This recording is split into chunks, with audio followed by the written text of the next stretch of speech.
Secara astronomi, kita memang sudah memasuki zaman Aquarius, di mana matahari kini berada di rasi Aquarius. Itu artinya kita sedang memasuki peradaban yang baru. Dalam astrologi, posisi dan gerak benda-benda langit memang mempengaruhi kehidupan yang ada di bumi, karena manusia dan alam semesta sebenarnya adalah satu kesatuan yang saling terhubung.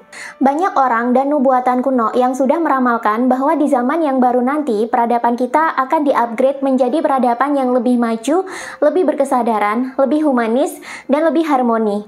Tidak akan ada lagi perang, penjajahan, dan penguasaan ekonomi yang terpusat di negara-negara kaya belaka, apalagi hanya terpusat di sekelompok kecil elit saja. Di zaman yang baru nanti, akan terjadi pemerataan kemakmuran yang lebih baik daripada di zaman yang sebelumnya.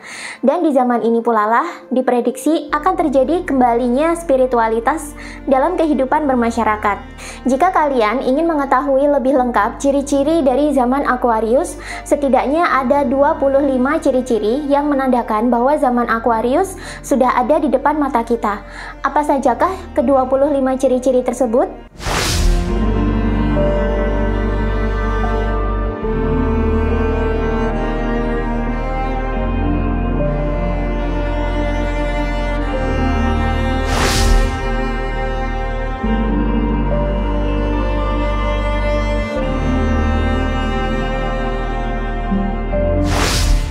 Zaman Aquarius diprediksi oleh sejumlah astrolog dan spiritualis telah datang di abad ke-21 ini, terutama setelah bumi menyaksikan konjungsi besar dua planet di Aquarius pada akhir tahun 2020 yang lalu. Selain itu, di awal tahun 2021 juga terjadi stellium beberapa planet dan matahari sekaligus yang berkumpul di rasi bintang Aquarius.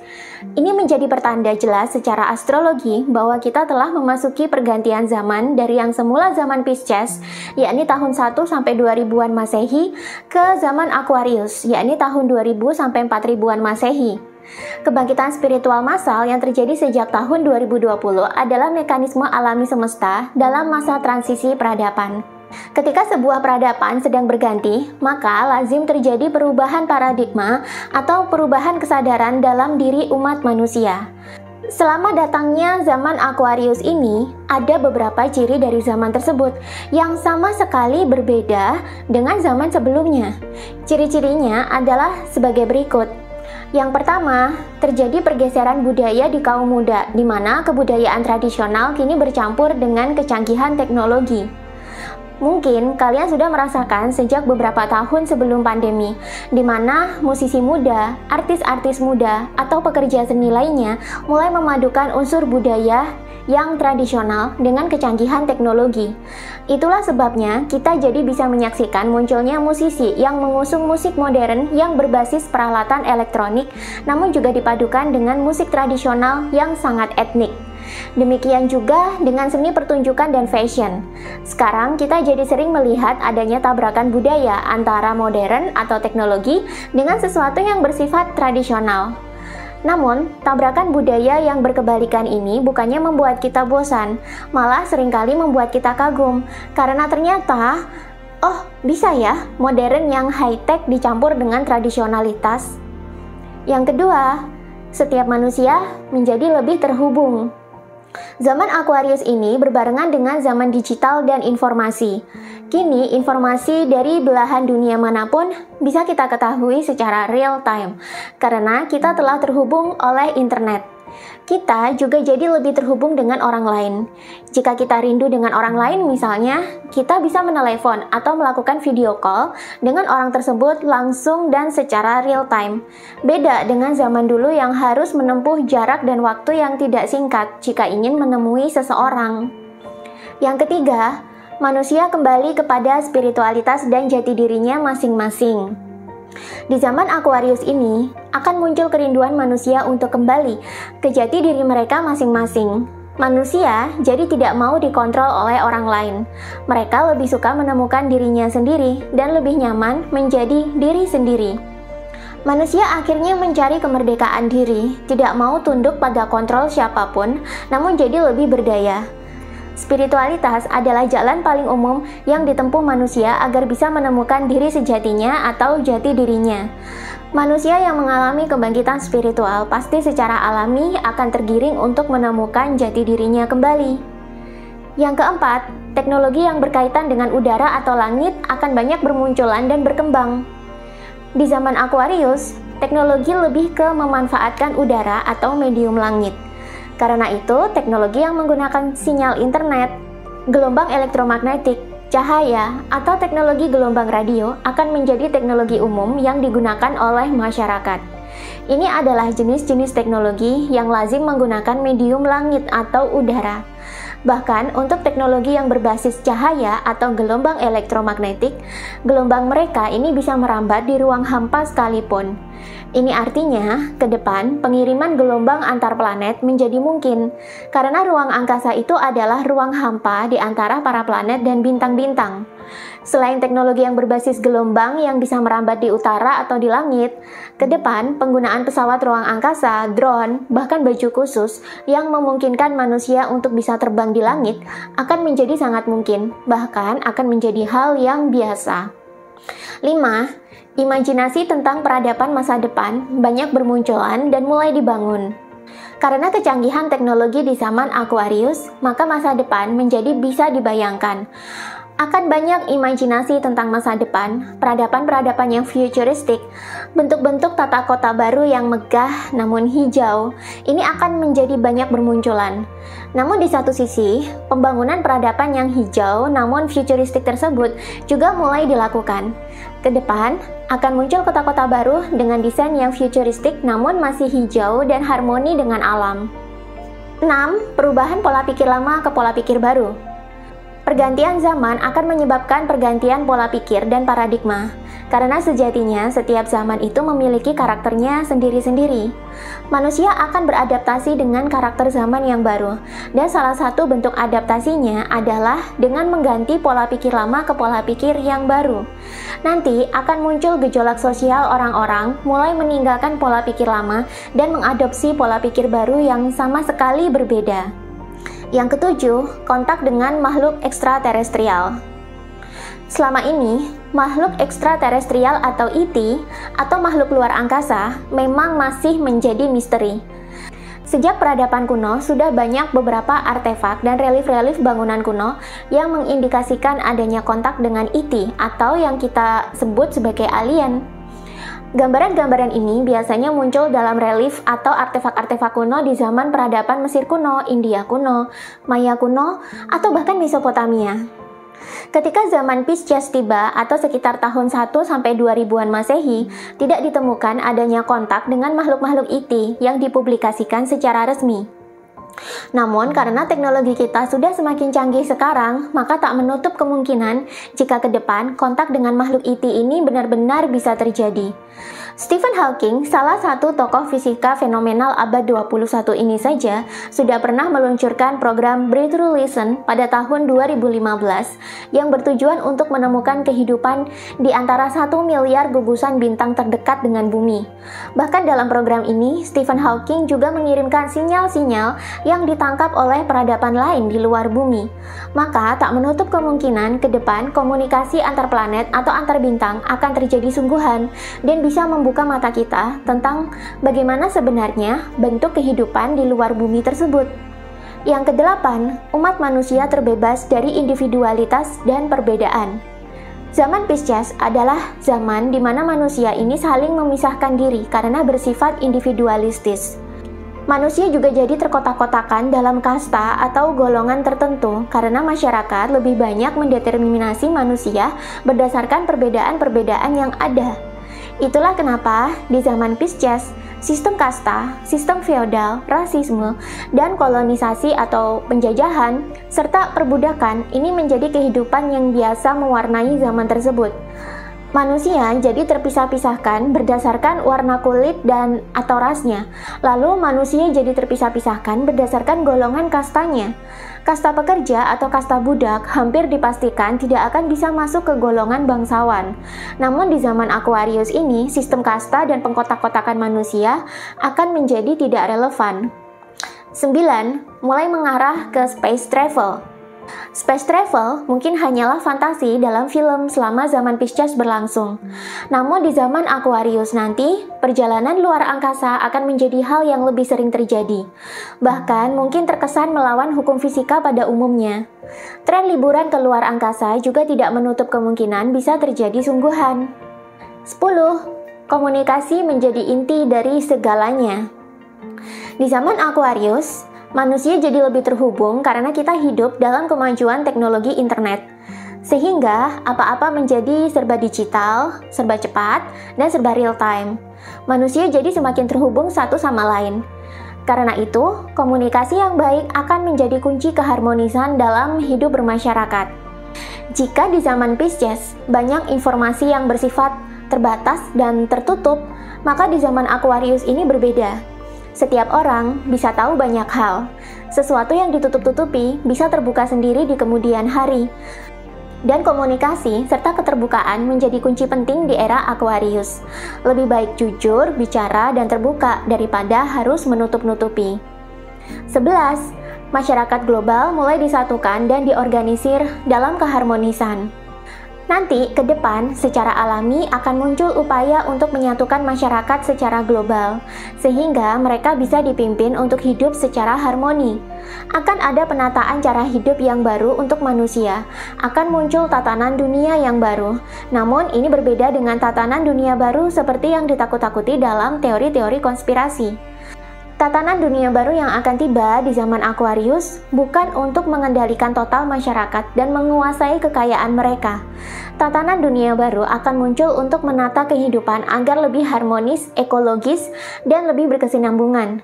Manusia akan disatukan, namun mereka juga merdeka secara individu.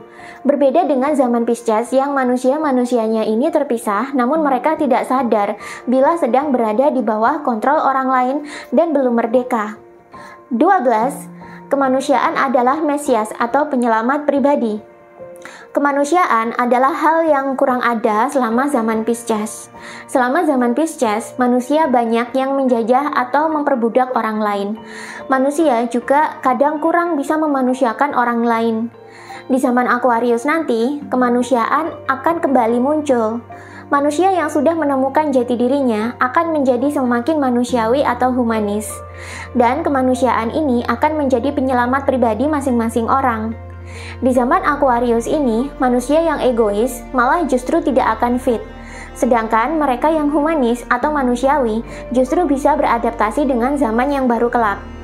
13. Kesetaraan atau equality lebih disukai daripada feodalisme.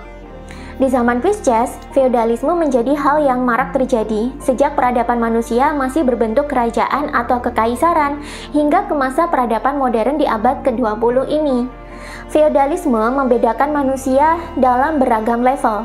Mereka yang masuk ke dalam level rakyat jelata dituntut agar patuh mutlak kepada orang yang dianggap memimpin, yakni atasan atau raja atau petinggi. Rakyat jelata kurang memiliki hak untuk bicara dibandingkan dengan mereka yang ada di posisi atas.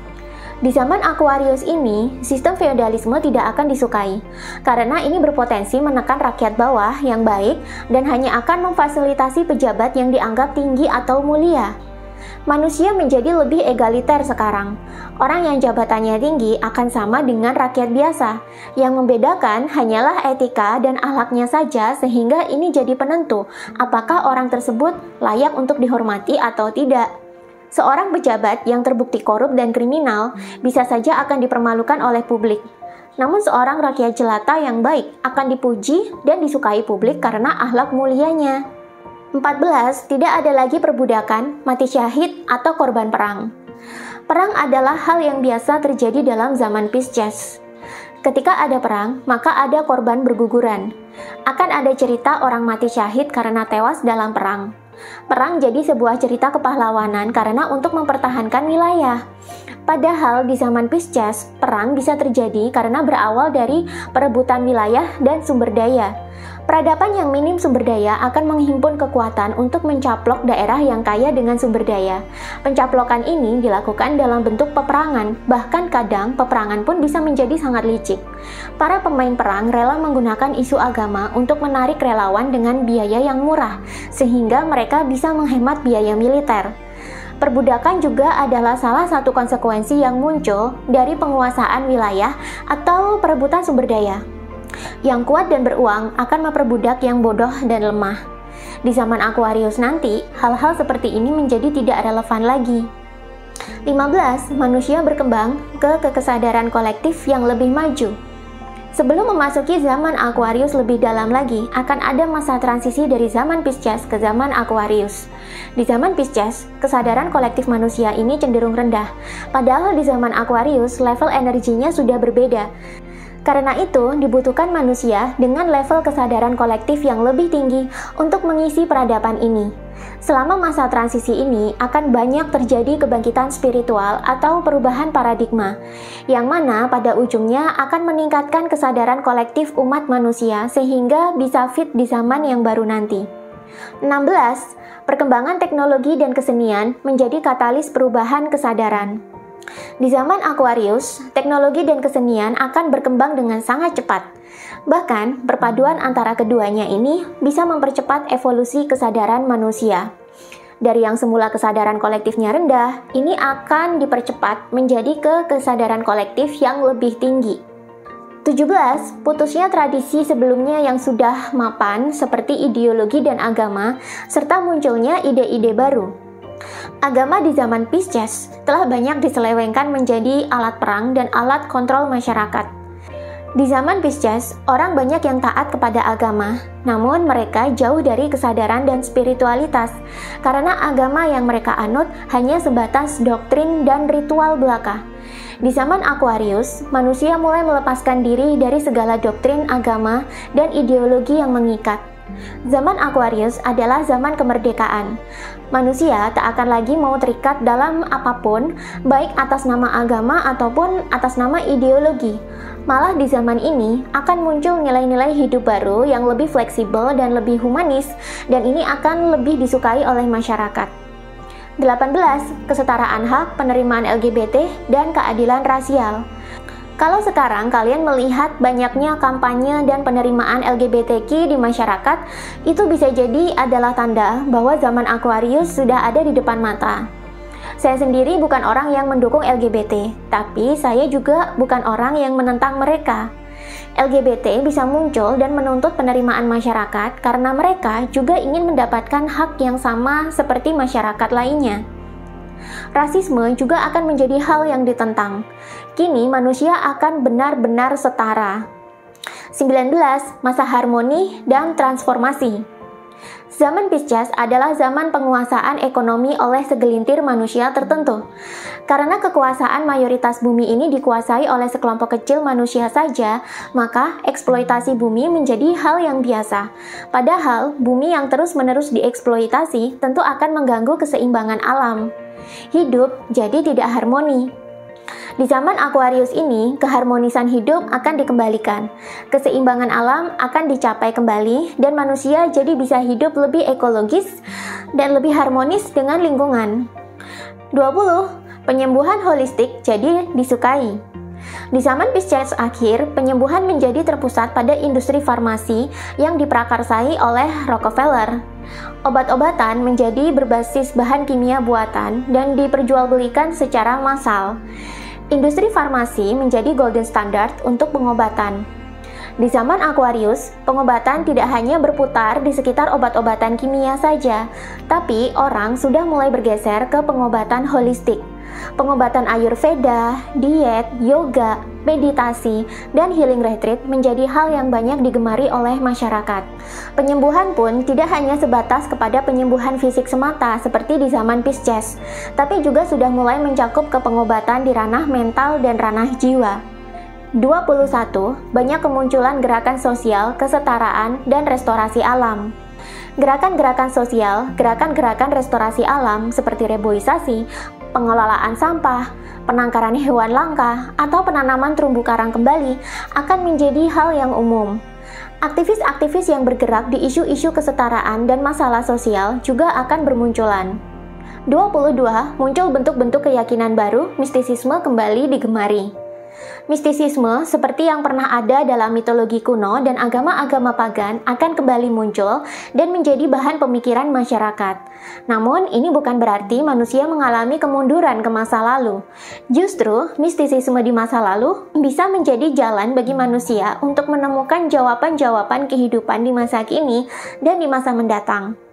Akan banyak bentuk-bentuk mitos dan legenda di masa lalu kini bisa dijelaskan secara rasional atau ilmiah, dan ini justru meningkatkan daya berpikir masyarakat. 23. Terjadi koreksi sejarah. Dalam masa transisi ke zaman Aquarius, akan banyak terjadi penemuan-penemuan benda-benda bersejarah yang dulu terpendam di dalam tanah.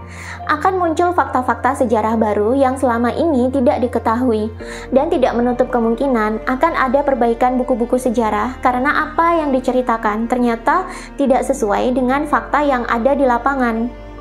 24. Pergantian sumber energi dari bumi ke solar power. Selama zaman Pisces, sumber energi banyak yang menggunakan unsur bumi seperti bahan bakar fosil dan batu bara.